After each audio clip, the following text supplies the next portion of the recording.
కోట్లు ఇచ్చినా కొన్ని పనులు చేయనంటారు కదా, అందులో ఈ ఛాయ్ మానేయడం ఒకటని చాలామంది అంటుంటారు. రీసెంట్గా నాకు ఒక చిన్న హెల్త్ ప్రాబ్లం వచ్చేసి నేను హాస్పిటల్కి వెళ్తే డాక్టర్ ఏమో షుగర్ అవాయిడ్ చేయమంది, డ్రింక్స్ షుగర్కి సంబంధించినవి ఏమి తీసుకోవద్దని చెప్పింది, స్వీట్స్.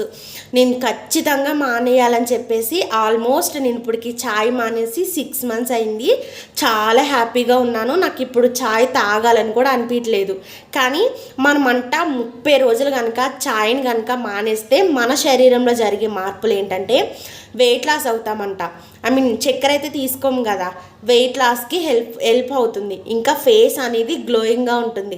మచ్చలు ఉంటాయి కదా మొహం మీద, అవైతే పోతాయంట. ఇంకొకటి షుగర్ రాకుండా ఉంటుంది. ఇంకోటి కళ్ళ కింద డార్క్ సర్కిల్స్ ఉంటాయి కదా, అవంటే పోతాయంట.